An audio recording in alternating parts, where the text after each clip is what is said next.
I'm watching this ceremony today with Simon Hare swearing that he's gonna be a good boy from now on, or obey the U.S. Constitution and the Constitution of the state of Oregon. Interesting, they don't say anything about obeying the charter, just that he's going to faithfully demean himself. It's just odd wording. Yes. I think what it means is that he's going to conduct himself with the proper demeanor. Really? Yes. It's 19th century language, I think, but it is very oddly worded, and it makes me wonder if he didn't know exactly what it meant, but just had the wrong definition when he took the oath the last time. Yeah, because he did promise that he would demean himself, which he has done, and every time you turn around, the guy is demeaning himself. But one of the nice things about the 19th century ideas and language is that a gentleman acts like a gentleman and doesn't, or supposedly doesn't. Well, can you pick up someone's cell phone in the 19th century? Maybe not. Yeah, I don't think so. And perhaps, maybe that's his loophole. Is that, hey, when this oath was written, there was no such thing as a cell phone, so therefore the rules don't apply to it or something. Yeah, one of the things that did apply back in those days was when you were wrong, you wouldn't necessarily threaten the father of the affected young lady. Yeah, lest you meet harsh punishment.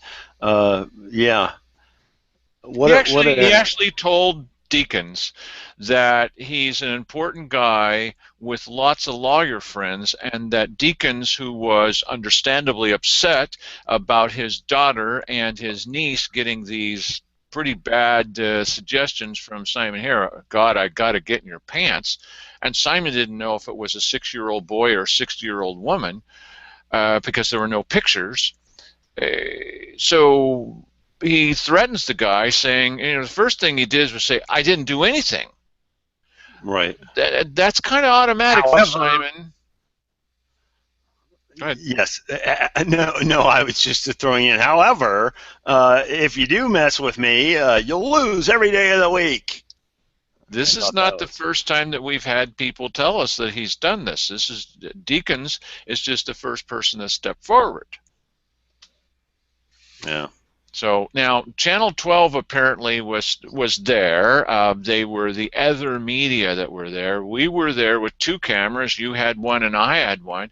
And why did we have the second camera? What were we expecting? What did we see and what did we not see? Why don't you talk a little bit about that? Well, I mean, we were expecting, because of some inside baseball there, that we're going to see a reaction to Simon's swearing-in ceremony there, and of course the same source for that, I believe, is the source that also said that there were going to be people outside protesting as well, and that never materialized either. So apparently there were a number of plans for people not to disrupt the ceremony, come on, but that what they had talked about is very similar to what had happened with the mayor of New York and the policemen there.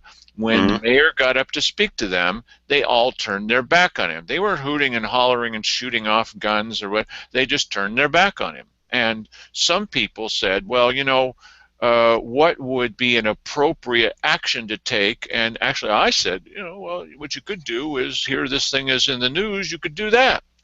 Well, hey, listen, I've got a suggestion. Since they skipped out on the protest there at the swearing-in ceremony, they could just, go over to the local breakfast establishment that from what I hear, is a big hangout of the politicians there. What's the name of that little place? It's the breakfast place that's right across from Dutch Bros there. The name escapes me off the top of my head. Anyway, we could go in there while they're trying to eat breakfast and chant slogans at them and see if that will make them behave. Brother. Well, Well, and the reason I'm mentioning that is because that's recently in the news. A bunch of people went into what they called a white establishment or a white, white breakfast place, chanting about Black Lives Matter and I can't breathe and all oh, that kind of stuff. So I thought it would be interesting. Hey, let's do the same thing here. Sadly, we'd probably get the same result. We'd probably actually get arrested and maybe beaten up. uh, you're being very topical. Thank you for that. When I talked briefly with Joseph Rice from Oath Keepers, I had asked him what he was going to do, and I said, "Are your Oath Keepers? That's the name of your group, and Simon Hare is going to be taking an oath." And you want to keep him to it. It's the title of your group. It's your reason to exist. So will you be saying anything, or will you be there, or will you be doing anything? Because in the past, when they wanted to make a point, they simply stood up to show their support for a speaker. Cheryl Walker had a purple cow. You're standing up. So what if they're standing up? They're standing up and there's no need to stand up. Well, they decide to stand up. They're standing up silently.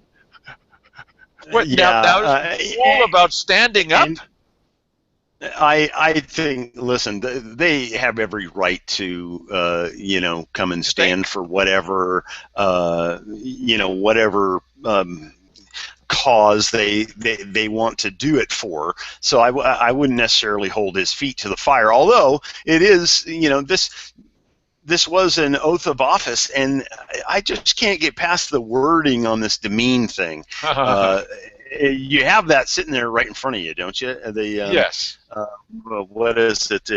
Faithfully and properly demean Faithfully and myself and honorably demean myself. honorably. Yes, yes. Demean myself. Well, I've heard of other people taking the oath, and I said, "You're really going to agree that you're going to demean yourself? Because the everyday meaning of this is a little bit different than Hmm. conduct yourself with a proper demeanor. Why would you say that?" Yeah. And No, in fact, I mean, you can make a good argument that the the current popular meaning of the word demean is that and that alone. No one ever uses that. That's a very archaic, I'd say. The other definition is right. Well, to kind of get back to who did what and who didn't, Sherry Adkins, who sees herself as a kind of, or at least a past kingmaker, she was the campaign head for Mark Gatlin running for office, who obviously was running against Simon Hare. And Sherry Adkins had done a lot of talking about the things that were going to be necessary to do. Why she had made up 20 signs, and they were going to be carrying those out in front of the courthouse. And she was the one that helped arrange that rally that never turned out to be a rally. Now, we were honest about that. I got some grief from a couple of people. How can you say anything negative when we're trying to do good things? You know what? We're going to be honest. Now, the TV stations were there, and the way they shot it is it looked like there were a lot of people. There were between 6 and 12 people plus 5 media. right. It was a media event only, and she didn't come. Well, I mean, I kind of think that it's news that it isn't a bigger story. Um, I think it's kind of telling that despite the fact that a number of people in social media were very disturbed about this whole Simon Hare incident, um, they couldn't be bothered to come out and hold a sign about it. I mean, it's kind of the state of things. And that's what happened at the swearing-in ceremony. Is some people said, well, what we're going to do is when Simon Hare gets up and starts taking the oath of office again, swearing to uphold this and be faithful to that or whatever, it's not true. And so we're going to turn our back on this guy. But Hmm. these are folks that when it actually comes down to it, they can't be bothered to simply turn their backs. Well, as one said, we could get in trouble for turning your back. Well, I don't know.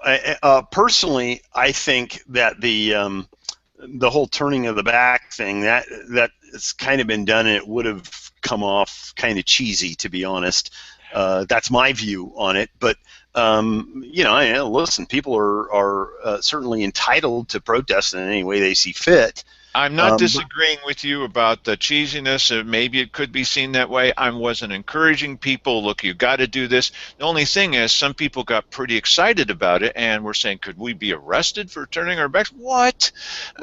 Not, no, I'm not kidding. Oh, maybe yeah, we could get in trouble or something. And so I don't know. Did they run out of gas? Did they think about it? Gee, I really don't want to be arrested. Gosh, this really. I mean, whether it's a good idea or a bad idea, there were a number of people who were saying, wow, boy, we got to say or do something. If we're not going to right. say anything, then we're going to do this. It reminds me of when the county commissioners, there was some guy that came here from Washington, D.C. I guess he was head of agriculture or one of these groups, the secretary, and the commissioners had said in a couple of open meetings, public meetings, why, when this guy gets there, why, we're going to go down there, all three commissioners, and we're going to give him a piece of our mind. Not really that they can afford to give a piece of their mind, but that we're going to tell him what we think, and we're going to make our point, and we're going to be out there representing you. So we thought, okay, there's a little symbology to it. It's probably not going to do a lot of good. And when they got there, they were all clustered around in a corner, and they were all just whispering to each other. They didn't say anything. It was Well, the citizens who took this guy to task. You're doing this and this and this, and I was one of them. Sandy Casanelli was one of them. Vivian Kirkpatrick Pilger was another one. Kurt Ramey was another one. And they spoke up and said things and said, well, if you're going to do this, and what about this contract that we have, and you're disobeying the contract? And the commissioners were over there like, ooh, and he didn't even look at them. They said not a word. And at that point, we said, next time these guys say, well, we're going to go and give them hell, we're going to say, get out. No, you're not. Well, now these people who said that they were going to be outside protesting, Yeah. did that come to you at the same time as they did this last protest that didn't amount to much? No, it Because came up since perhaps, then. It came up oh since wow, then, and it was Sherry Adkins once again said, well, I don't want to come inside. I don't want to come inside. Okay, I can understand not coming inside with signs, but she didn't want to come inside at all. Never understood why she didn't want to come inside. But we're going to be out in front. We're going to be doing this. I mean, that was the plan at the time. Now, that never materialized in anything. I'm not saying that people need to be there with signs. Don't ask me to carry a sign. And I'm not saying that you got to kick up a fuss or that you need to do anything or even show up. But people said, we're going to do this and we're going to do this and we're going to have a bunch of people there. And it was friends and family, and that's it. Okay. But why are you telling me that you're going to do all this stuff? I see this all the time. You've seen it too. We go to some of these meetings, like the 9/12 meeting, and there's people with the Constitution and the Statue of Liberty, and we got to stand and we got to say these things, and we got to be Constitution. There's a Constitution Party. Oh, and we're going to follow. And then when you say, oh, you might want to come to the weekly business session and say something. It's live on cable TV for whatever that's worth. It's in front of the commissioners. More people can see you. We'll also videotape it. Oh, showing up at a meeting and saying something. Well, we're in a meeting now. Yeah, but there's nobody here except you're just talking to each other. Come outside. Take liberty out into the sunshine. Oh, no, no, let's not do that. Could I get in yeah, trouble? Could I get in it's trouble? it, it's a problem. It's a problem. People are reluctant to get involved, and I guess I have my throttle is broken, so I will go out and say things in public that oh boy, some people think, oh, I can't believe you're saying this or whatever. Um, you know, this is the problem that we're having. I mean, we wouldn't have these people in office if more people were engaged in local government. If more people were engaged in local government, we wouldn't have half the problems that we have, because they would know that they're being watched, and um, there's more than just Dale Matthews is going to show up somewhere, you know? Well, that would be nice. Tell them about the time that there was a actual reaction from commissioners who were planning on doing something, And then the public showed up in numbers and had an effect. You know that story. Oh, if you're talking about the seven county IGA The seven situation. cheese pizza, yes. Yeah, the seven cheese pizza. Well, that was very interesting, and it was a day. It was profound what happened that day, because I think that they thought this was going to be a routine day. We're going to come in, we're going to have a brief little hearing about this, and then we're going to pass it, and we're all going to go have seven cheese pizza or whatever. It even And said on the agenda approval of seven right. county IGA stands for intergovernmental agreement. Approval of that was already on the agenda listed that way, but that's not what happened. No, that isn't what happened, and I'll tell you, a couple of things happened in that meeting. One, we had several very concerned citizens who actually read the documents, and this is key because so many people don't, including the commissioners themselves. Sandy Casanelli came in with several very good points on what stunk in that, and I can't even remember what they are now, but it would obviously at the time it was very impactful.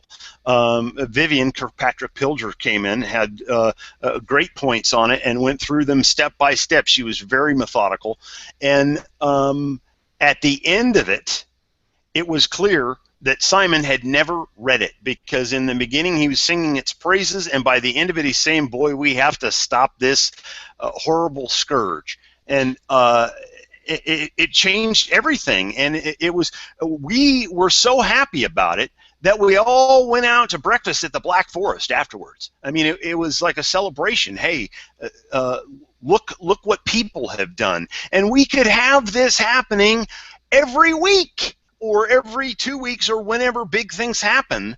We could have that thing if more people were engaged and involved, and I wish they would be, for crying out loud.